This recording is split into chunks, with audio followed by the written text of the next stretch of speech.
চোখের পানি মিলে আছে। আমার আমার এখন যেটা মেজো মেয়ে, ওটা তো ছোট ছিল, ওরা আমি 7 মাস রেখে গিয়েছিলাম। এখন এসে আমার বয়স প্রায় 4.5 বছর। এর যে কত কন্দন করেছে, এমনকি এই যে পুলিশ এসে ভ্যানে করে আমাদের নিয়ে যায়, পিছন ভ্যানে আমার এই মেয়েটা এরকম ঝুলিয়েছিল। এ ছবি দেখেননি? আমার মনে হয় ছবিটা দেখে তামাম দুনিয়াকে দিয়েছে ওই দিন। প্রশাসনের সর্বোচ্চ দায়িত্ব ওই সময় যারা ছিল গোয়েন্দা বিভাগে, তারা পর্যন্ত আমার বাড়িতে কল দিয়েছিল যে এই দৃশ্য আর মানা যায় না। আমরা এতদিনও জানতাম যে হুজুরের কোনো দোষ নেই, এখনো জানি, কিন্তু আমাদের হাত বাঁধা ছিল। কিন্তু না, এই দৃশ্য দেখে মানুষ আর ঠিক থাকতে পারে না। বিভিন্ন জায়গা থেকে শুধু উল্টাপাল্টা কথা আসতেছে, যা আপনার ছেলেকে ছেড়ে দিলাম। আমার ভাইরা, আমি এখান থেকে তাফসিরের যে শিক্ষাটা দিতে চাই আমি নিজে এবং আপনাদেরকে, শুধু আপনাদের না, এটা রেকর্ড হচ্ছে, সারা পৃথিবীর মানুষ যারা আছে, জুলুম করলে কিন্তু কাঙ্ক্ষিত স্থানে পৌঁছানো যায় না। এটা কি কোরআনের কথা বিশ্বাস করেন? এজন্য আগামীতে কেউ যদি আসেন দায়িত্বে, জুলুম করবেন না। তাহলে আপনি যে টার্গেট নিয়ে এগিয়ে যাচ্ছেন, ওই টার্গেট ফিল আপ হওয়ার আগে আপনি পড়ে যাবেন। আমার কথা বোঝা গেছে? ইন্নামা নুমলি লাহুম লিয়াজদাদু ইসমা ওয়া লাহুম আযাবুম মুহিন। সূরা আলে ইমরানে আছে 4 নাম্বার পারা 12 নাম্বার পৃষ্ঠা 9 নাম্বার লাইনে পাবেন, এটা শেষের অংশে আছে। আল্লাহ তাআলা বলেন, কোন মানুষ যদি জুলুম করে, পাপ করে, সীমা লঙ্ঘন করে ফেলে, তখন আমি আল্লাহ ওকে আর ছাড় দেই না, তখন ওকে কঠিন এবং অপমানজনক আযাবের ভেতরে ফেলে দেই। কি অপমান! আজ তামাম দুনিয়া কেউ হাসিনাকে নিতে রাজি না।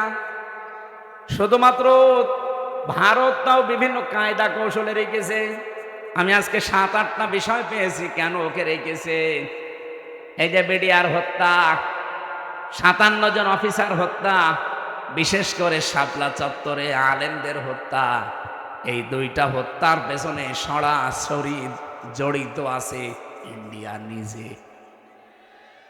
এই এখন প্রমাণ আস্তে আস্তে বের হচ্ছে। অলরেডি আন্তর্জাতিক আদালতে হেগে ওদের বিরুদ্ধে 2 জনের বিরুদ্ধে মামলা হচ্ছে। হাসিনা আর মোদি, এই 2 জনকে যদি সত্যি ওখানে নিয়ে যাবজ্জীবন জেল অথবা ফাঁসির রায় দিয়ে দেয়, শেষে ইন্ডিয়ার সাথে বিশ্বের বহু দেশের সম্পর্ক মানবাধিকার নষ্ট করার জন্য খারাপ হয়ে যাবে। আমি একটাও বানিয়ে বলছি না, সব আমার এখানে রেকর্ড আছে, আন্তর্জাতিক তথ্য সব।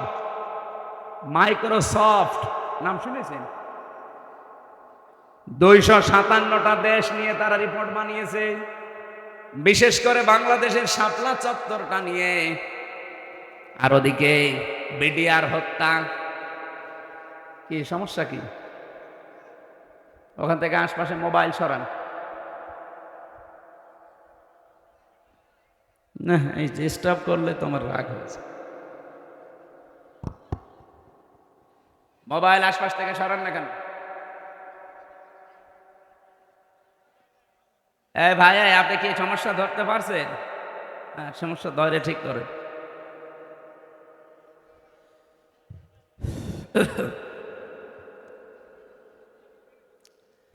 আমার ভাইরা, যে কথা তুলেছিলাম, এখান থেকে আমার নিজের কাছে এই কথা মনে হচ্ছে, আমি নিজে যেহেতু রিপোর্টগুলো গতকালকে পেয়েছি, আর আমি বলছি একটা আমার নিজের না, খ্রিস্টানদের বানানো রিপোর্ট।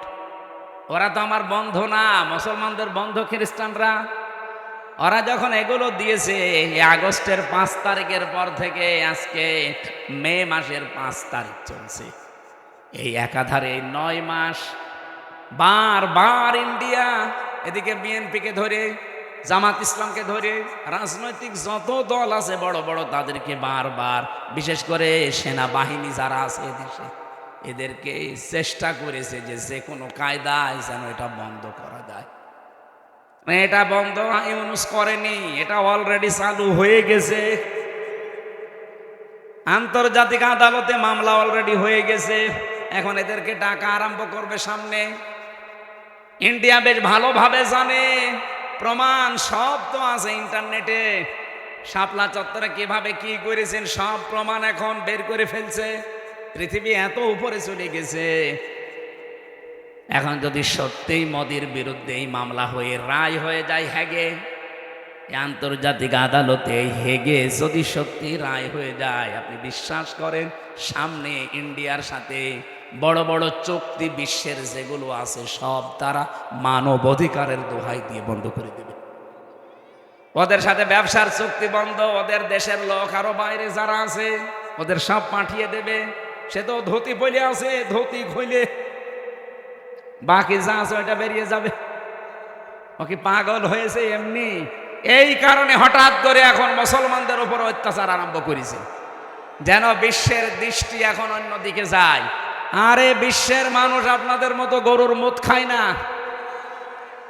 আমরা জাতে মাতাল হলেও তালে ঠিক আছি।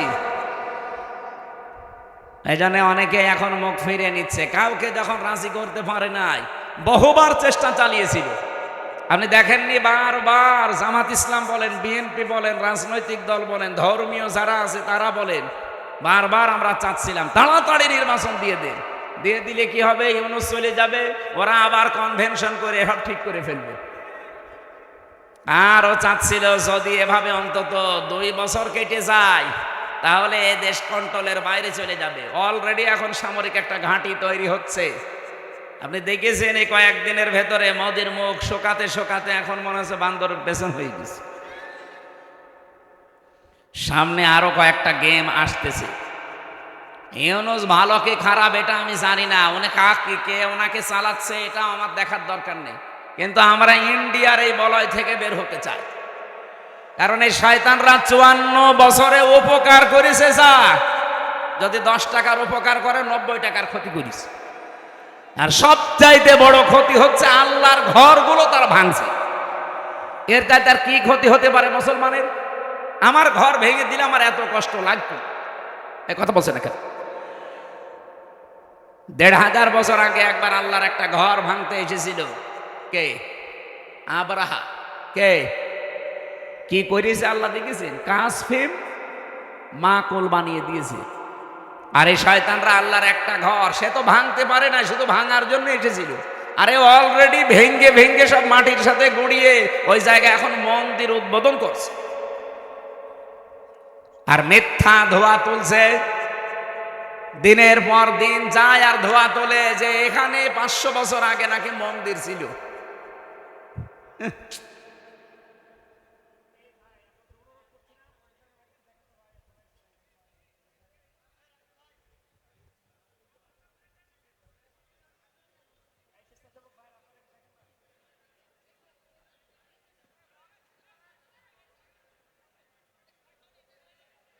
এই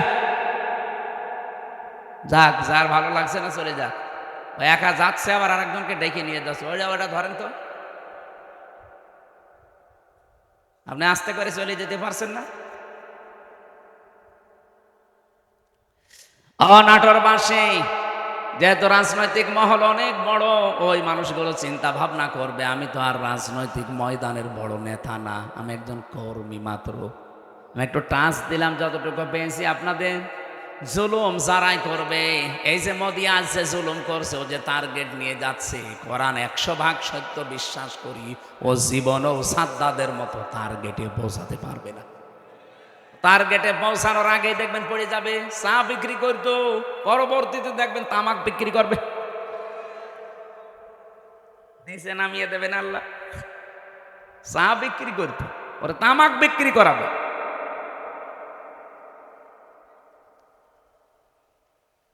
অলরেডি দাঙ্গা বাঁধিয়ে দিয়েছে ভারতে। গত পরশু দিনও দেখলাম 2 জন মুসলমান দাড়িওয়ালা ধরে সরাসরি জবাই করছে। এখন ওর হাতে আর দুনিয়ার কিচ্ছু নেই, শুধু এইটাই আছে পুঁজি যে মুসলমানদের বিরুদ্ধে হিন্দুদের উস্কিয়ে দিয়ে এদের দাঙ্গা তৈরি করে একটা ফায়দা লড়বে, ঘোলা পানিতে মাছ শিকার। এই জন্য গোবিন্দ পরামানিক কিন্তু বুঝে ফেলেছে। বাংলাদেশের পুরা বাংলাদেশ মিলে হিন্দু মহাজোট আছে, তার মহাসচিব গোবিন্দ চন্দ্র পরামানিক গত পরশু দিনও জানিয়েছে না যে তামাম পৃথিবীর হিন্দু ভাইরা, হিন্দু বোনেরা সবাই এই মাতাল মোদিকে থামান। একটা মাতাল এই শয়তানের মনোবাসনা পূর্ণ করতে গিয়ে যা আরম্ভ করেছে, এ পৃথিবী কয়েকদিন পরে বসবাসের অযোগ্য হয়ে যাবে, কারণ ঘরে ঘরে তখন মারামারি শুরু হবে। এই জন্য লোকটাকে থামাতে বলছে। আমরাও চাই হিন্দু ভাইরা যারা আছেন, অন্যান্য খ্রিস্টান ধর্মের যারা আছেন, খ্রিস্টান ভাইদের কি বিবেক বুদ্ধি সব কি লোপ পেয়েছে? আপনাদের মেয়েকে, আপনাদের বোনকে এই ইন্ডিয়ার বুকে ওরা উলঙ্গ করে রাস্তায় হাঁটিয়েছে 17 সালে। এই কথা বলছেন না কেন? আমাকে বানিয়ে বলছি, আপনাদের মাকে, বোনকে, মেয়েকে যারা উলঙ্গ করে রাস্তায় হাঁটাতে পারে, তাও রাজপথে, আপনাদের কি বিবেকে কুকুরে প্রসব করেছে? বিবেকটা জাগ্রত হচ্ছে না? অন্তত এই উগ্রপন্থী, সন্ত্রাসী, জঙ্গি এই যে যারা আছে, এদেরকে থামানো দরকার এখনই, নাই তো এ বাতাস বাংলাদেশে আসলো বলি তখন আমরা নিজেরা কামড়া কামড়ি করে মরা লাগবে। ওরা এমনি বারবার এই হাওয়া দিয়েছিল, কিন্তু বাংলাদেশের মানুষ যাই হোক কোনো হাওয়াতে ফলে নাই। ফুটবলকে একবার একজন জিজ্ঞাসা করছে যে এত লাথি খাও কেন? বলছে, ভাই আমি মানুষের পামে ফুলি, লোকে আমারে হাওয়া দিয়ে ফোলায়, এই জন্য লাথি দেয়। আমি তো নিজে ফুলতে পারি না। আমি যদি নিজে ফুলতে পারতাম তাহলে আমাকে কেউ হাওয়া দিত না, আর আমাকে লাথি দিতেও পারতো না। মানুষ যেহেতু আমারে পাম দেয়, হাওয়া দেয়, আমি ফুলে উঠি, আবার লাথিও দেয়। তো অন্তত আমরা আর কোনো কারোর পামে হাওয়ায় ফুলতে রাজি না। সে আমেরিকা বলেন, ইন্ডিয়া বলেন, চীন বলেন, রাশিয়া বলেন, কারো হাওয়া পেয়ে ফুলতে পারবে? আমরা ফুলতে চাই আমাদের নিজেদের হাওয়ায়। এই কথা বলেন না কেন? আমার কথার অর্থ বোঝেননি? আমরা ফুলতে চাই কার হাওয়ায়? হঠাৎ করে 54 বছর পরে নারী কমিশন যতগুলো রিপোর্ট দিয়েছে, একটাও কোরআনের সাথে মিলছে? কেন এই মহিলাগুলো আগে 54 বছর ছিল না? ছিল। হঠাৎ এটা করছে কেন? এদের পেছনে রাঘব বোয়াল আছে, কারা আছে এখন টের পাওয়া যাচ্ছে। 13 জন মানুষকে, 10 জন মানুষকে নিয়ে আপনি কমিশন বানালেন। এই 10 জন মানুষের ভেতরে যে মহিলাগুলোর চেহারা দেখলাম, সব টিপ পরা। কি কথা বলছেন না কেন? এইগুলো এই 15.5 বছর এই জালেমা মহিলাকে টিকিয়ে রাখার জন্য বিভিন্ন কথা বিভিন্ন সময় বলতো। এই দেশে কি শুধু ওই 10 জন আর মহিলা নেই দেশে? ডক্টর নাসিমা হাসানকে নেওয়া যায়নি? ঢাকা বিশ্ববিদ্যালয়ের যে শিক্ষিকা, এই যে কুমিল্লায় বাড়ি, বলেছিল আমার ছেলের কলার চেপে ধরেছেন কেন, জবাব দেওয়া লাগবে। এই মেয়েটাকে নেওয়া যায়নি কমিশনে? তাহলে উল্টা পাল্টা রিপোর্ট দিতে পারতেন না। এমন এমন রিপোর্ট দিয়েছে, শয়তান পর্যন্ত চিন্তা করছে যে আমিও তো এ চিন্তা করি। ওদের প্রথম রিপোর্টে কি দেখেছে? যে কোনো স্বামী যদি স্ত্রীর সাথে সহবাস করতে চায়, স্ত্রী যদি বলে না আমার এখন হবে না, এরপরও স্বামী যদি সহবাস করে, তাহলে ধর্ষণ মামলা হবে। ধর্ষণ মামলা হলে জজ রায় দেবে। ধর্ষণের বিচার কি? ফাঁসি। কথা বলছে না কেন? আপনার কি মনে হয় এই রিপোর্ট শুনে বলেন তো? ভালো। তা আপনি রায় দেওয়ার জন্য তো সাক্ষী লাগবে। এখন মানুষের মনের অবস্থা তো আর কেউ জানে না। একই জোর করেছে আর স্ত্রী কি রাজি হচ্ছিল না, এটা তো স্বামী স্ত্রী ছাড়া কেউ জানে না। এখন ওই জায়গায় সাক্ষীর জন্য আপনাকে মানুষ বসিয়ে রাখা লাগবে, অথবা ইউটিউবারদের রাখা লাগবে। আমার মাঝে মাঝে এই যে 318 পৃষ্ঠা পুরাটা পড়লাম, পড়ে আমার মন শেষ পর্যন্ত আজরাইল এসে থাবা লাগিয়েছিল, খামসা দিয়েছিল মাটিতে, ও কন্দন করেছিল। আজরাইল বলেছে, দেখেন আপনার কন্দনে আমার মন গলবে না, কারণ আমি আমার মালিকের নির্দেশ পালন করছি। অথচ এর আগে 3 ফেরেশতা কিন্তু এসেছিল, জিবরাইল, মিকাইল, ইসরাফিল। কন্দন দেখে তারা ভুলে গেছে, পারে নাই। হযরত আজরাইল যখন এক খামসা দিয়েছেন, তাফসিরে পড়েছি তার এই এক খামসার ভেতরে মাটি ছিল 40 মণ। ওইটা দিয়ে আমাদের আদম নবীকে আল্লাহ বানিয়েছিলেন, আদি পিতাকে। 60 হাত লম্বা, 36 হাত মোটা। আমার মনে হয় এরকম মানুষ যদি এখানে আসে, আমরা অনেক অজ্ঞান হয়ে যাব। আপনি চিন্তা করতে পারেন, 60 হাত লম্বা, এদিকে মোটা হচ্ছে 36 হাত। এই রকম কঠিন এবং কঠোর হৃদয়ের একজন ফেরেশতা। তিনি বলেন, আমি জীবনে 2 দিন কন্দন করেছিলাম মানুষের জান কবজ করতে গিয়ে, তাছাড়া আমার কোনো দিন চোখে পানি আসে নাই।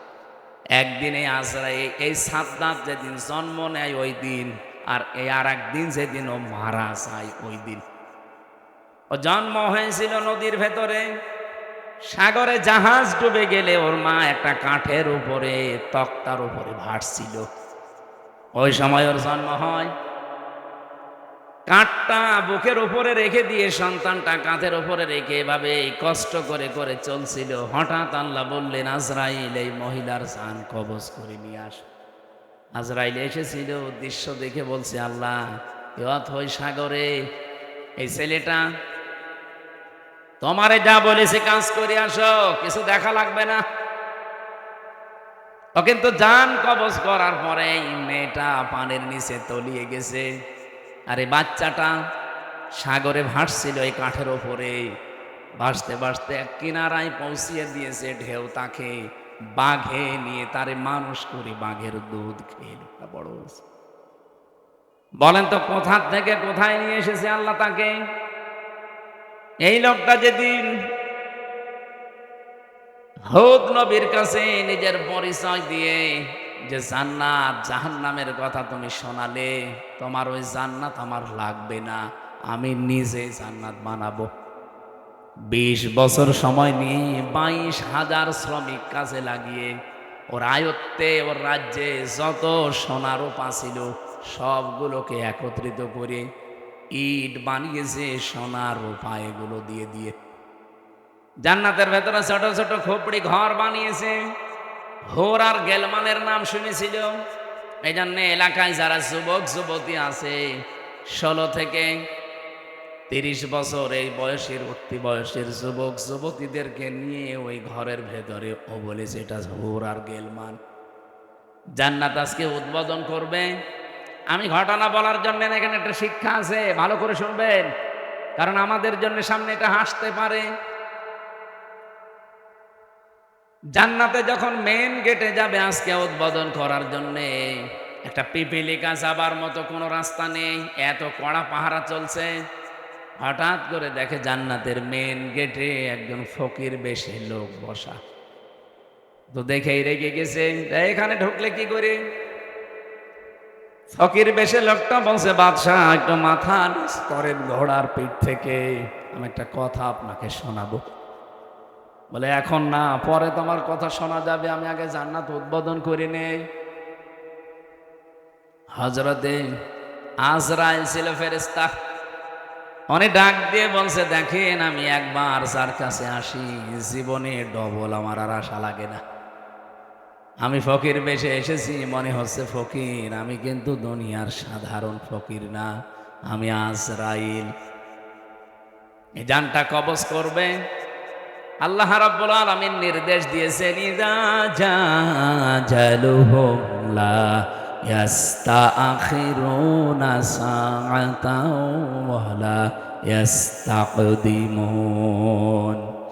যখন যার কাছে আজল চলে আসে মানে মরণ, ওকে আমি 1 সেকেন্ড আগেও দেই না পরেও দেই না, নির্ধারিত সময় তুলে নেই। এই লোকটা জোর করে বলেছিল, ফেরেশতা একটু সময় দাও, আমি শুধু বানানো জান্নাত এক নজর দেখেই চলে আসবো, তখন আমার জান নিয়ে নিও, আমার কোনো আফসোস নেই। ফেরেশতা বলেছে, না, জান্নাতের চৌকাঠ পর্যন্ত স্পর্শ করার কোনো অনুমতি আমার কাছে নেই। ঘোড়ার পিঠ থেকে লোকটা তারপরও জোর করে নামতে গিয়েছে, ওখান থেকে জান কবজ করেছে ঘোড়ার পিঠ থেকে। তাফসিরে তাবারিতে দেখেছি জান্নাতের চৌকাঠি স্পর্শ করার আগে ও মাটিতে ত্রাস করে পড়ে গেছে। এখানে আমার কয়েকটা শিক্ষা পেলাম, আপনারা হয়তো টের পাচ্ছেন না, তাই আমি কিন্তু টের পেয়েছি। এখানে শিক্ষাগুলো কি? তাফসিরে তাবারি না, আপনি এমন সময় ডিস্টার্ব করলেন, দেখেন ভণ্ডামি করার জন্য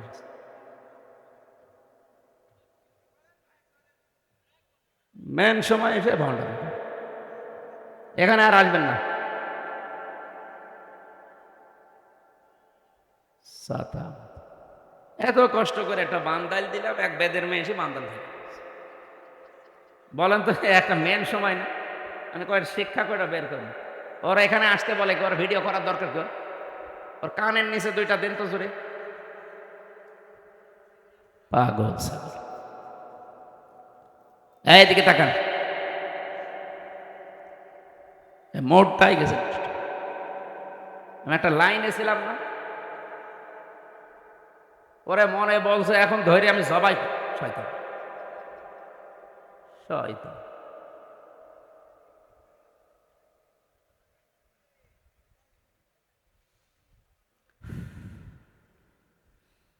ও নাটোর বাসে আজরাইল বলেন এই দিন ও যখন আমার কাছে অনুমতি চাইছিল যে ২০ বছর একাধারে ২২,০০০ শ্রমিক কাজ করে আমি বিশাল আকাঙ্ক্ষা নিয়ে আসি যে একটু প্রবেশ করে চলে আসব, কিন্তু আল্লাহর নির্দেশ ছিল না। আমি এই দিন ওর জান কবজ করতে গিয়ে কেঁদে ফেলেছিলাম। তাহলে আজরাইল কেঁদেছে একটা লোকের জন্য জীবনে ২ বার, একবার ওর মায়ের জান কবজ করার সময়, একবার ওর জান। মুফাসসির বলেন কেন আল্লাহ তাকে চৌকাঠ পর্যন্ত স্পর্শ করতে দেয় না জানো? যখন হুদ নবীর কাছ থেকে জান্নাতের বর্ণনাগুলো শুনে শুনে জান্নাত বানাচ্ছিল, নবীকে বলছে কিভাবে আল্লাহ জান্নাত বানিয়েছে, তোমার তো ওই সহিফার ভেতরে আছে, ওই সহিফা থেকে বলো দেখি। আমাদের নবীকে আল্লাহ বড় কিতাব দিয়েছিলেন, অন্যান্য নবীদেরকে আল্লাহ ছোট ছোট কিতাব দিয়েছিলেন, ওইটার নাম কি? সহিফা। ওখানে জান্নাত জাহান্নামের বর্ণনা ছিল, কিছু উপদেশ ছিল।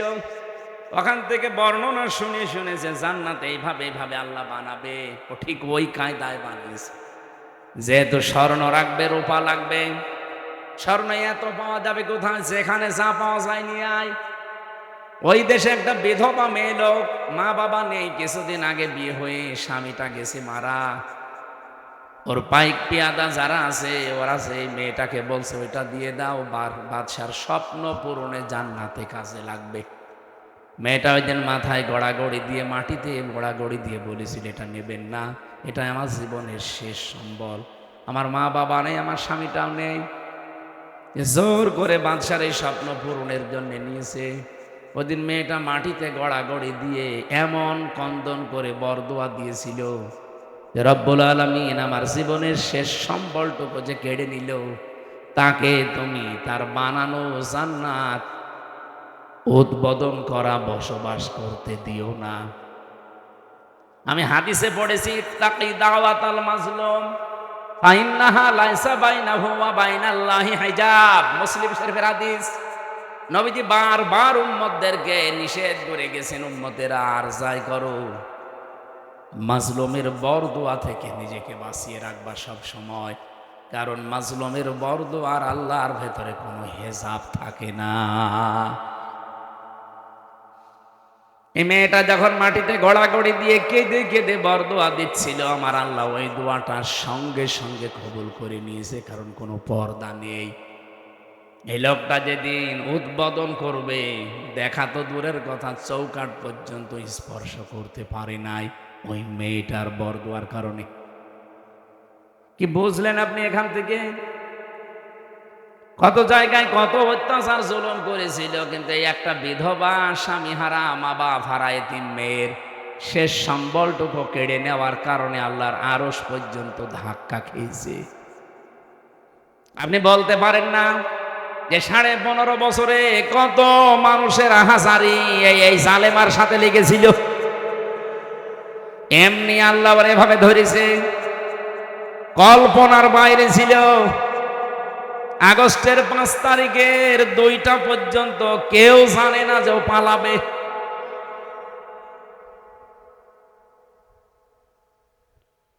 আমার মনে হয় এই বিধবা মেয়ে লোকটার মতো, এই এতিম মেয়েটার মতো হাজার হাজার মায়ের, স্বামীর, বোনের, এতিম সন্তানের আর্তনাদ, বরদোয়া, চোখের পানি এই জালেমা মহিলার ক্ষমতার সাথে লেগেছিল। বিশেষ করে যারা আয়না ঘরে ছিল, আপনি ভাবতে পারেন, যারা আয়না ঘরে 8 বছর 10 বছর পড়ে আছে। আমি তো মাত্র 10 দিন ছিলাম মাটির নিচে, তাই আমি অজ্ঞান হয়ে গেছি। আর যারা 8 বছর 10 বছর 14 বছর করিয়াছে, দুনিয়া কি সে জানে না, এমনকি নিজের নাম কি তাও ভুলে গেছে।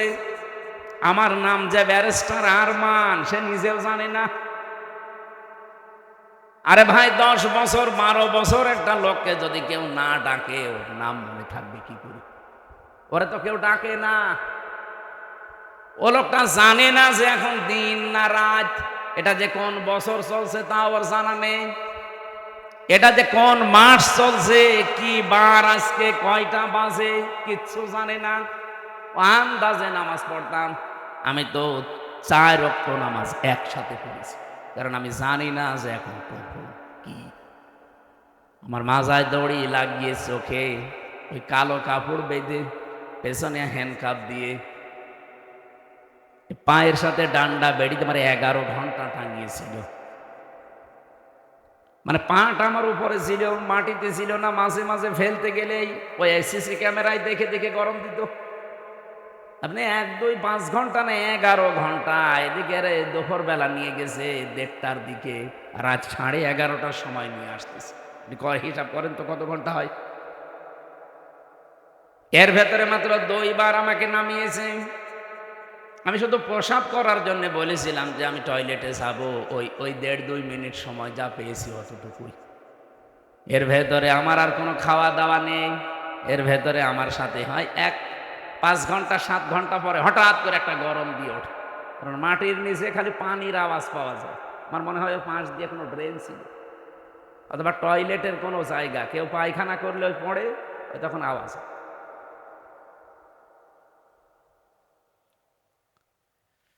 তাও তো আমি মিনিটায় ছিলাম। বিগটা কত কঠিন হতে পারে বলেন।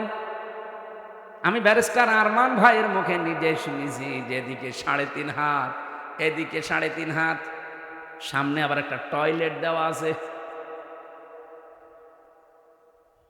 আমাদেরটাও টয়লেট ছিল, এদিকে 3.5 হাত, এদিকে 2.5 হাত, সামনে টয়লেট ছিল, কিন্তু টয়লেটের আবার নেই। এই হালকা 1-1.5 হাত মতো একটা দেওয়া আছে, দেওয়াল দেওয়া আছে। বসলে দেখা যায় না, দাঁড়ালে দেখা যায়। ওরা বসে থাকে একেবারে গেটের সামনে। বলেন আপনার টয়লেট হবে কি করে? আমি একটা যুবক মানুষ, আর এরকম একটা যুবক পুলিশ যদি বসে থাকে, এই কঠিন পরিস্থিতিগুলো যারা তৈরি করেছিল, কত মানুষের তাহাজ্জুদের চোখের কন্দন পানি ওই জালেমার চেয়ারের সাথে লেগেছিল। এমনি আল্লাহ ধরেছে। সাদ্দাতকে তার এত স্বপ্ন সাদের জান্নাত ভোগ করতে দেয়নি, স্পর্শ পর্যন্ত করতে দেয়নি, খালি একটা মেয়ে লোকের চোখের পানি বরদোয়ার কারণে। আর আপনার সাথে কত মহিলার, কত স্বামী হারা, সন্তান হারা মা বাবা, তাদের জীর্ণ গাঁজা খেয়েছে। মানে মেয়াদ আলা গাঁজা খেলেও মানুষ এত নিচে নামে না। এ মেয়াদ পার হয়ে গেছে, ওই গাঁজা খেয়ে পোড়া মাতাল। এই জন্য এদেরকে এই নাটোরের পাশের জেলা পাবনায় পাঠানো দরকার।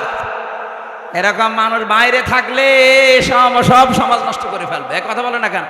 এটা তো 1 নাম্বার গেল, আর বাকিগুলো তো আরো খারাপ। 2 নাম্বারে দিয়েছে যে দেহ আমার সিদ্ধান্ত আমার। দেহ আমার সিদ্ধান্ত আমার, মানে দেহ কার? এ দেহ আপনি আমার এই যে 33 বছর বয়স, 34 বছর আগে হামজা নামে কেউ আমি ছিলাম না। আমার মা বাবার দায়িত্ব ছিল বিছানায় থাকা, বাকি যা করার কে করেছে? দেহ আমার হয় কি করে? আলালাহুল খালকু ওয়াল আমরু। আল্লাহ বলেন আমি বানিয়েছি, সিদ্ধান্ত। বলেন এই আয়াতের পুরা বিরুদ্ধে লিখেছে তারা, যে দেহ আমার, সিদ্ধান্ত আমার। 3 নাম্বারে তারা লিখেছে যে যারা যৌনকর্মী আছে এদেরকে শ্রমিকের মর্যাদা দেওয়া লাগবে। আরে ভাই, যৌনকর্মী যারা, এরা যদি শ্রমিকের মর্যাদা পায়, তাহলে যারা ডাকাতি করে তারাও তো পুলিশকে বলবে ভাই আমরাও শ্রমিক, আপনারা আমাদের ধরবেন না, কারণ এই ডাকাতি করা খুব রিস্কের কাজ। আর যে শ্রম দেওয়া লাগে, গাছ কেটে রাস্তায় ফেলে, এই কথা বলছে না কেন? আমি সাতক্ষীরা থেকে আসার সময়, যে আশাশুনি মাছের ঘেড় এলাকা, ওই 17 সালের দিকে আসার সময় ডাকাত পড়েছিল রাস্তায়, বিশাল এক গাছ কেটে রাস্তায় ফেলেছে। কেবল মনে হয় একটু আগে কেটে ফেলে রেখেছে, কারণ গাছ কাটতে 2-3 জন সরিয়ে নিয়ে এসে একেবারে জায়গা মতো রাখতে দেখলাম। ওই যে সূর্য ইসের আলো জ্বলছিল লাইটের, ওর ঘাম ঝরছে। এখন আমি কাজ খুলে দিলাম, আমার দিকে তাকিয়ে বলছে, হুজুর আপনার টাকাও নেব, আল্লাহ মাফ করবে। আরে শয়তান, যা আছে নিয়ে আমার গাড়িটা আগে ছেড়ে দি। আল্লাহরে বিশ্বাস আছে। কি বলছে? ও বলছে আমাদের এলাকায় আপনি মাহফিলে এসেছিলেন, আপনাকে আমরা চিনি, আপনার টাকাও নেব, আল্লাহ মাফ করবে, আপনি চলে যান। আপনি গাছ এত কষ্ট করে ফেলে রেখেছো, ঘাম ঝরছে কপাল দিয়ে। ওরা তো তার পরের দিন প্রশাসনকে বলতে পারতো না যে ডাকাতি করা কি কষ্ট, আপনার তো টের পান না? গাছ কেটে 4-5 জন নিয়ে রাস্তায় ফেলে রাখা লাগে। এই দেখেন ঘাম ঝরছে, আমরা শ্রমিক। ওরা বলতে পারে না যে আমরা শ্রমিক, তাও তো ওদের শ্রমটা অন্তত হচ্ছে, এটা জুলুম হচ্ছে। তারপর কিন্তু যারা যৌনকর্মী, এদের উপরে কি জুলুম করলেন আপনি? বলেন, আপনি কি কি একটা ন্যায় বিচার দিলেন তাদের উপরে? আমার মনে হয় আপনি পার্সেন্টেজ খুঁজে দেখবেন, রাজবাড়ির এই দৌলতপুর ঘাটে, যশোরের এই জায়গায়, আর নারায়ণগঞ্জেরটা তো বন্ধ হয়ে গেছে, যেখানে যেই পতিতালয় ছিল ওখানে যে দেখেন যত মহিলা আছে, একটাও নিজের ইচ্ছা করে আমার মনে হয় যায়নি, গেলেও খুব কম। হয়তো ধোকায় পড়ে গেছে, প্রবঞ্চনার শিকার হয়ে, অথবা প্রেমে ছাকা খেয়ে যে কোনো কায়দায় ওখানে গেছে, যে আর বেড়াতে পারে না। প্রতিদিন এই যে 8টা 10টা 15 20টা পুরুষের সাথে তারা কি প্রোটেস্ট কিছু নেয়? কিভাবে তাদের ব্যবহার করছে? আপনি যে বিশ্ব স্বাস্থ্য সংস্থা যে রিপোর্ট দেয়, স্বামী বাদে অন্যের সাথে মিলন যারা করে, এদের এই যে HIV কি বলে এটারে, এইডস হওয়ার সম্ভাবনা 100 ভাগের 99 ভাগ। আপনি এই কমিশনের মাধ্যমে রিপোর্ট দিয়ে যৌনকর্মীর উপর আপনি ন্যায় বিচার করেন না, আরো বিচার করছেন। ওদের সব এইডসের দিকে ছেলে দিয়ে আমার মনে হয় ওরাও 2 দিন পরে দেখেন মিছিল বের করবে যে এই নারী কমিশন তো মানা দূরের কথা, ওদের ফাঁসি দিয়ে দিন। শয়তানরা আমাদের জীবনের উপর আরো অত্যাচার বাড়িয়ে দিচ্ছে। শুধু HIV, ওদেরকে এই যে 1 লক্ষ মানুষ আজ দেহ ব্যবসা করে সারা বাংলাদেশে, মানে একেবারে যেগুলো সরকারি হিসাবে, এই মানুষগুলোকে আমার মনে হয় আলেমদের পরামর্শ নিয়ে সরকারের যে বাজেটগুলো আছে এখান থেকে টাকা পয়সা দিয়ে এদের পুনর্বাসন করে দিন, হয় একটা কর্মসংস্থান দেন সম্মানজনক, তারা সম্মানজনক জীবন নিয়ে, তারা পরিবার নিয়ে, দরকার হয় যদি সেরকম পরিবেশ পায় বিয়ে শাদী করে জীবন চালাক। যে সমস্ত দেশ আছে যেখানে পতিতালয় চলে না, সেই দেশগুলো দেশে শ্রীকে নেই, চলছে না পৃথিবীতে। আপনাকে কোন কারণে এই পাপের কাজ করা লাগবে? যেখানে জেনা ব্যভিচার ওপেন হয়ে যায় সেই দেশে আমার আল্লাহর রহমতের দৃষ্টি আল্লাহ তুলে নেয়, গজবের দৃষ্টি নিক্ষেপ করে। বলেন নাউজুবিল্লাহ। এই দেশটাকে গজবে ফেলে দেওয়ার জন্য এরা কাজ করছে, আর এদের পেছনে কিছু রাঘব বোয়াল আছে। এই জন্য আমরা বলতে চাই, এই কমিশন মানা তো দূরের কথা, এই কমিশন যা রিপোর্ট দিয়েছে, রিপোর্ট না, ও কমিশনই আমরা মানি না। ওদেরকে এই মুহূর্তে বাতিল করে হয় পাবনায় দিয়ে দেন অথবা ফাঁসি দিয়ে দেন। হ্যাঁ, আপনারা রাজি নেই? হয় ওদের স্থান পাবনায় দেবেন, নাই ফাঁসি দেবেন। কোরআনের 13টা আয়াতের উপর হাত দিয়েছে।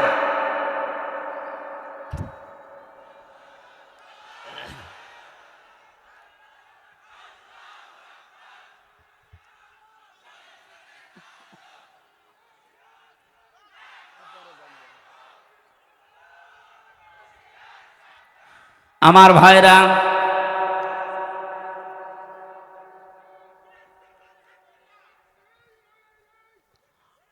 আমার যে কথা বলছিলাম আমি বৃষ্টি নিয়ে, আল্লাহ রাব্বুল আলামিন এই পৃথিবীতে যে বড় বড় 4টা রহমতের ঘোষণা দিয়েছিলেন, তার 1 নম্বরে ছিল বৃষ্টি, 2 নম্বরে ছিল কন্যা সন্তান। কিন্তু আমরা কন্যা সন্তানের নাম শুনলে বা আসলে আমার যে বাবা যারা, অনেক বাবা মন খারাপ করে। বিশ্বনবী জানিয়েছেন, কোন পরিবারে যদি 1টা কন্যা আসে, সঙ্গে সঙ্গে আল্লাহ 4 জন ফেরেশতা পাঠিয়ে দেয়। কোন পুরুষ মানুষ আসলে সেখানে 4 জন নাই, 1 জন ফেরেশতা আছে। এ কথা কোরআন হাদিসে আছে নেই? মেয়েরা যারা এসেছেন, সম্মানিতা মা বোনেরা, আপনাদের কাছে বিপদে ফেলার জন্য কমিশনে নারী নামে কিছু হিজড়া এগুলো নারী বলা যায় না। এগুলো নারী বলবেন কি করে আপনি? ওদের চেহারার দিকে তাকিয়ে দেখেন, নারীর কোনো বৈশিষ্ট্য ভেতরে পাওয়া যাচ্ছে না। এখানে আমরা মনে হয় মাইকে ঘোষণা দিলে যারা পুরুষ মানুষ, যে মহিলা মহিলা প্যান্ডেলে যান, পুরুষগুলো পুরুষ প্যান্ডেলে যান, আর কিছু মানুষ ওই যে বিড়ি খেয়ে বেড়াচ্ছে, ওদের আপনি কোন প্যান্ডেলে ঢোকাবেন? নারী কমিশনে যে 10 জন মানুষ রিপোর্ট দিয়েছে, 10 জনের চেহারায় দেখলাম একটাও নারীর মতো মনে হচ্ছে না। পুরুষও তো তারা না, তারা তৃতীয় লিঙ্গ হবে। আপনাদের জন্য ওইটা ঠিক আছে, এই দেশের মহিলাদের প্রতিনিধিত্ব করার কোনো ক্ষমতা অধিকার আপনাদের নেই। মেয়েরা আল্লাহর সবচাইতে বড় রহমতের সৃষ্টি। আল্লাহ বলেন, দ্বিতীয় নম্বর, আমি যখন বান্দার উপরে বেশি খুশি হয়ে যাই, বৃষ্টি দেওয়ার পরে ওই এলাকায় মানুষের ঘরে আমি কন্যা সন্তান পাঠাই। এই জন্য যার একটা কন্যা আছে নিজেকে ছোট ভাববেন না। ছেলে হলে মেয়ে হলে এটা সিদ্ধান্ত আল্লাহ। ছেলে হলে আপনার সব কিছু করে দেবে, কে বলেছে আপনাকে? মেয়ে হলে দুনিয়া আখেরাত দুইটাই উজ্জ্বল হয়ে যাবে। দুনিয়া তো আছেই, যদিও আমাদের এই দেশে ইসলাম না থাকার কারণে মেয়েদের অনেক অধিকার নষ্ট হচ্ছে। ইসলাম আসলে অধিকারগুলো পঙ্খানো মেয়েরা ফিরে পাবে। ওরা মেয়েরা মেয়েদের নাম দিয়ে বলেছে এদের অধিকার নেই, সমান অধিকার এদের দেওয়া লাগবে। কিভাবে দেবেন আপনি? আমি পুরুষ মানুষ, হাফ প্যান্ট পরে আমি খেজুর গাছে অন্তত রস পাড়তে পারবো, মেয়েরা পারবে? আমি এখন আমার মনে হয় শুধুমাত্র এই মাজা থেকে হাঁটু পর্যন্ত ঢাকা থাকলে, নাভি থেকে একটা প্যান্ট পরে এখান থেকে কুষ্টিয়ায় চলে যেতে পারবো, কোনো অসুবিধা নেই। একটা মেয়ে লোকে যেতে বলে তো পারে? কুষ্টিয়া না, এখান থেকে এই নাটোরের বাজার পর্যন্ত গেলে চারিদিকে সেল্লিবিল্লি হয়ে যাবে। আর ওদের বলে সমান অধিকার দেওয়া লাগে। অধিকার সমান কিসের? ওদের মর্যাদা আমাদের চাইতে 3 গুণ বেশি। সুবহানাল্লাহ বলতে পারেন নাই? এই জন্য মেয়ে যাদের বাড়িতে আসে, হযরত ওমর বলেন, যে বাড়িতে একটা মেয়ে আছে মনে করবেন সেই বাড়িতে আল্লাহর একটা জান্নাত আছে। সুতরাং যারা মেয়ের বাবা আছেন, 1 মেয়ের বাবা আপনার একটা জান্নাত, 2 মেয়ের বাবা আপনার 2টা জান্নাত, 3 মেয়ের বাবা আপনার 3টা জান্নাত। আল্লাহ রাব্বুল আলামিন আমাদেরকে 3টা মেয়ে দিয়েছে। আল্লাহ আমাদেরকে যেন নবীর এই হাদিস অনুযায়ী জান্নাতেও এরকম 1টা 2টা 3টা করে দান করেন, বলেন আমিন। 3 নম্বরে একটু ভালো করে শুনবেন হাদিসটা। আল্লাহর নবী বলেন, 3 নম্বরে আল্লাহ যখন বেশি খুশি হয়ে যায় তখন ওর বাড়িতে আল্লাহ মেহমান পাঠায়। আমাদের তো সমস্যা, মেহমান আসলে আমাদের মন খারাপ হয়ে যায়। 4 নম্বরে বিশ্বনবী মুহাম্মদ রাসূলুল্লাহ জানিয়েছেন, এই পৃথিবীতে আল্লাহ সব চাইতে এখন একেবারে খুব বেশি বান্দার উপরে খুশি হয় তখন তাকে রোগ দেয়। এই জন্য রোগ শোক হলে আপনার জীবনের অপরাধগুলো আল্লাহ মাফ করেন। জানা অজানা যত অপরাধ করেছিলেন এগুলো আল্লাহ আস্তে আস্তে রোগের কারণে, যদি জ্বর হয় এই জ্বরের কারণে একটা গুনাহ আল্লাহ মাফ করে দেয়। পথে চলতে ফিরতে হোঁচট খেয়েছেন, হোঁচট খেয়ে হঠাৎ করে নখ ভেঙে গেছে, রক্ত বের হচ্ছে, মনে করবেন আমার একটা গুনাহ আল্লাহ মাফ করে দিয়েছে। এই জন্য রোগ শোক হলে আল্লাহর কাছে শিকায়েত করা না, অভিযোগ করা না, আরো শুকরিয়া করা দরকার। যদিও দুনিয়ায় কষ্ট হচ্ছে, এই কষ্টের মাধ্যমে আমার জীবনের পরবর্তী যে জীবন আমার আখিরাতের শুরু হচ্ছে, এটা শান্তি, স্বস্তি এবং কল্যাণময় আল্লাহ করার চেষ্টায় আছে। সুবহানাল্লাহ। নবীজি বলেন 4টা রহমত তো মানুষ খারাপভাবে অসন্তুষ্ট হয়, পছন্দ করে না, কিন্তু 4টা গজব আছে দুনিয়ায়, এই 4টা গজব পেলে মানুষ খুব খুশি হয়। 1 নম্বরে যৌতুক। এটা কি? এটা গজব। এইটা পেলে আমরা খুশি না বেজার? সে হুজুর বলেন আর খেজুর বলেন, সবাই যৌতুকের জন্য খুশি, অথচ যৌতুকের টাকা খাওয়া আর পায়খানা খাওয়া এটা সমান না? না, সমানও না। কারণ পায়খানা খেলে একটা গুনাহ হয়, আর যৌতুকের টাকা নিলে ডবল গুনাহ হয়। একদিকে তো কবিরা গুনাহ, আর একটা জুলুমের গুনাহ। মেয়ের বাপের খুশি ছাড়া, তার মন থেকে খুশি হওয়া ছাড়া তার বাড়িতে ছেলের বাড়ির লোকজন যে একটা পান খাওয়াও জায়েজ নেই। কি কথা বলছেন? একা আমাকে বানালাম এটা হাদিস। নবীজি বলেন, যতদিন আমার যতগুলো বিবাহ করেছি, যত মেয়েকে বিয়ে দিয়েছি, আমার একটা মেয়েকে কোনোদিন যৌতুকের টাকা দিয়ে, সম্পদ দিয়ে বিয়ে দেওয়া লাগে নাই। প্রতিটি বিয়েতে আমি আমার মেয়েদের এবং আমার বিয়েতে আমি অলিমা করেছি। কি করেছি বলেন তো? অলিমা কি ছেলের বাড়ি হয় না মেয়ের বাড়ি? বলেন বলেন। মেয়ের বাড়ি বলল কে? মেয়ের বাড়ি অলিমা হবে কেন? মেয়ের বাড়ি হয় বরযাত্রী, মানুষ যায়, অথচ বরযাত্রী ইসলামে নেই। নাটোর বাসী আজকে থেকে সিদ্ধান্ত নিয়ে বাড়ি যাবেন, জীবনে আর কোনোদিন কারো বরযাত্রী যাব না। আজকের ওয়াজ শুনতে এসে ভুল করেছি, জীবনে খাওয়া দাওয়া বন্ধ হয়ে গেল। আরে ভাই, ইসলামে যেটা নেই ওটা আপনি করে আনন্দ পাবেন, ওটা ডবল গুনাহ হবে। কারণ এমনি জায়েজ নেই, তারপর আপনি আনন্দে আনন্দে গিয়েছেন। হ্যাঁ, যদি কেউ দাওয়াত দিতে আসেন বলবেন যে অলিমা করেন, আমি আপনার বাড়ির দরকার 5 দিন যেয়ে খাবো। এই জন্য যৌতুক আজকে থেকে বন্ধ। যৌতুক মনে করেন শুধু টাকা নিয়ে, ফ্রিজ নিয়ে, টেলিভিশন নিয়ে, মোটরসাইকেল নিয়ে না।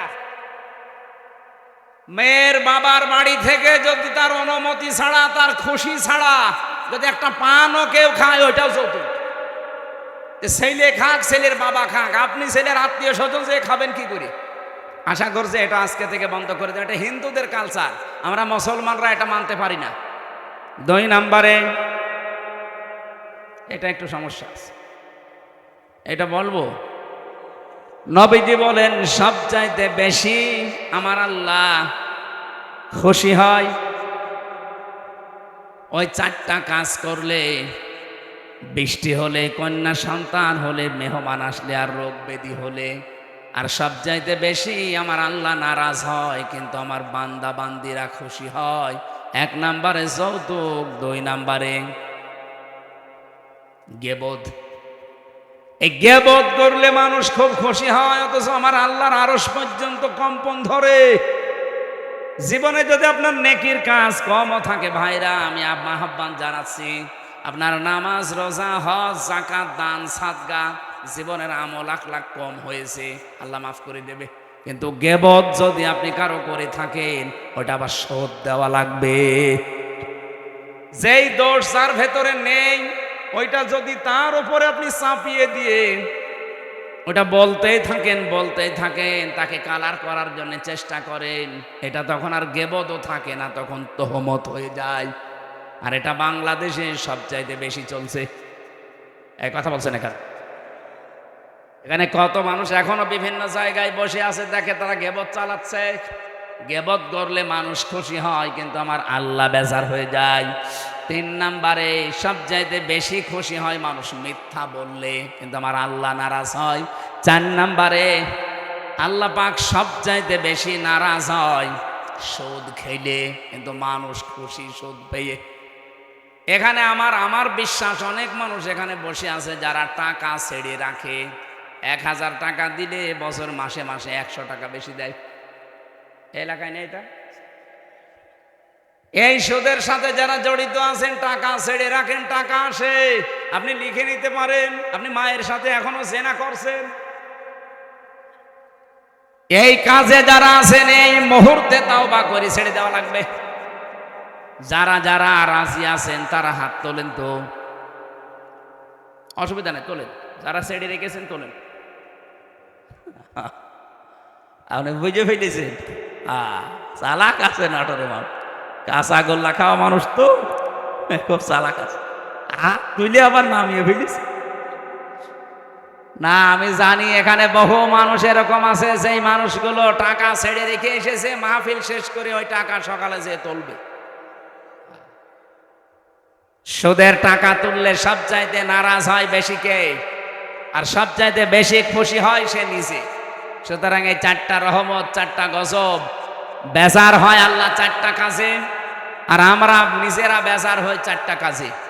আল্লাহ আমাদেরকে কন্যা সন্তান যেহেতু রহমত, বৃষ্টি যেহেতু রহমত, এই পৃথিবীতে মেহমান আসা রহমত, আল্লাহ রোগ ব্যাধি দিয়েছে এটাও রহমত। এগুলো পেয়ে নারাজ না হয়ে এগুলোর সঠিক এবং পরিমার্জিত ব্যবহার করার তৌফিক কামনা করছি। সকলে বলেন আমিন।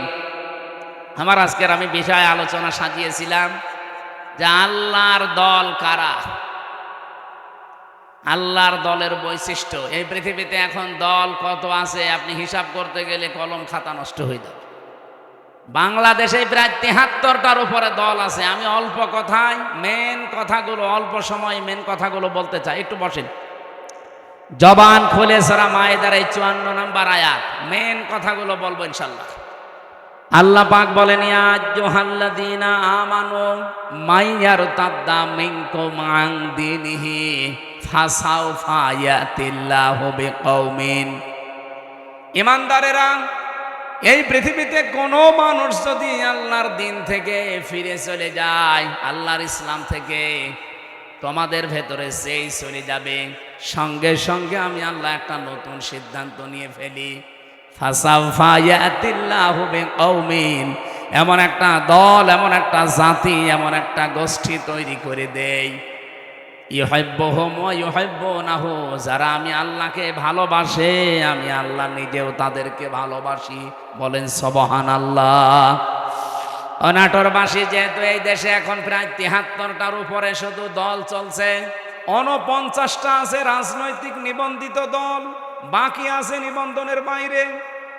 যত দল আছে ধর্মীয় জেনারেল মিলে বলেন, আগস্টের ৫ তারিখের পরে আমি বাংলায় বলছি, এবার কত মানুষকে আমরা বিভিন্ন নাম দিয়ে দেখতে পাচ্ছি ইসলাম থেকে বের হয়ে যাচ্ছে। কথা বোঝেন? কেউ বিভিন্ন মানুষের উপরে দোষ চাপিয়ে বলছে আমি এর ভেতরে নেই, চলে গেলাম। প্রকারান্তে আপনি ইসলাম থেকেই বের হয়ে যাচ্ছেন।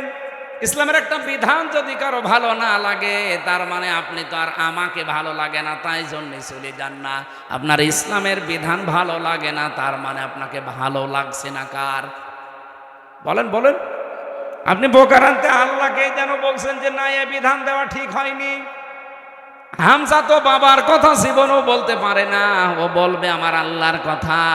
আল্লাহর কথায় যেমন নামাজ পড়ো আছে, আল্লাহর কথায় যেমন যাকাত দাও আছে, আল্লাহর কথায় ঠিক এইটা আছে যে আমার এই কোরআনকে প্রতিষ্ঠা করো। তাই আমি নামাজের ওয়াজ করলে আপনার খুব ভালো হুজুর মনে হয়, রোজার ওয়াজ করলে আপনার কাছে ভালো ওয়াজ মনে হয়, কিন্তু যখনই বলে এই নামাজ রোজার শিক্ষা যেটা, এটা কায়েম করা লাগবে। নামাজের শিক্ষা ২৭টা, রোজার শিক্ষা ৪টা। এইগুলো যদি আমি এখন বাংলায় কায়েমের কথা বলি এই সমাজে, যেটা কায়েম করা দরকার কোরআন দিয়ে, তখনই আপনার কাছে রাজনীতি মনে হয়। আপনি কি আমার চাইতে কোরআন বেশি বোঝেন? আপনি কি শামীম ওসমানের মতো হয়ে গেছেন? বলছে আমি কি ইসলাম বুঝি না? আমাদেরকে ইসলাম বোঝাতে আসবেন না। প্রতিদিন নাকি উনি ৭২ রাকাত নামাজ পড়ে। এটা যে ডাহা মিথ্যা কথা। এখানে যদি আলেম থাকে জিজ্ঞাসা করেন, দেখেন তো সর্বোচ্চ তাহাজ্জুদের নামাজ ৮ রাকাত থেকে ১২ রাকাত। কি কথা বলছেন? ৮ রাকাতের উপরে তাহাজ্জুদের নামাজ আপনি কোথায় পেলেন? খুব বেশি হলেও নয় ১২ রাকাতের উপরে তাহাজ্জুদের নামাজ নেই। নবীজি হয় ৮ রাকাত পড়তেন, নাই ১২ রাকাত পড়তেন। এরপরে এই বেতের পড়ে উনি পড়াটা কমপ্লিট করে দিতেন। আর উনি নাকি ৭২ রাকাত নামাজ পড়ে তাহাজ্জুদ। ওরা ডাহা মিথ্যা কথা। ও রাত ২টা ৩টায় মাল খেয়ে ঘুমায়, ও তাহাজ্জুদ ফজরের নামাজে তো পড়ে না। আপনি তো ইসলাম থেকে বের হয়ে গেছেন প্রকারান্তে হামজার উপরে দোষ চাপিয়ে, যে ওদের দোষ আছে, ২৪-এর দোষ, ৭১-এর দোষ, ৪৭-এর দোষ। এই কথা না বোঝার ভান করে থাকবেন না। আগস্টের ৫ তারিখের পরে বহু মানুষকে আমরা দেখলাম আল্লাহর দিন থেকে, প্রকারান্তে ইসলাম থেকে বের হয়ে চলে যাচ্ছে।